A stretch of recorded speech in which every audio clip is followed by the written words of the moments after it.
ارواح وحباباتي، نوريكم واحد الماسك.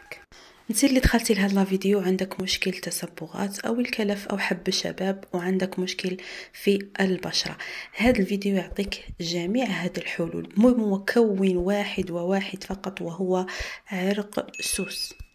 مكونات الماسك: اول مكون رئيسي هو عرق سوس مطحون، مايزينا او نشا، وهنايا عندي بودرة الحليب. هنا البنات مايزينا نديرها قليل من الماء مغلي ونذوبها فوق النار حتى تصبح على شكل كريمي كما لاحظتوا في الفيديو نتاع الكركاتي، تصبح لي هذا الشكل الجد ممتاز. البنات هذا الماسك اللي يكون فيه المايزينا على هذا الشكل يعطي نتيجه من اول استعمال. صدقوني البنات من اول استعمال.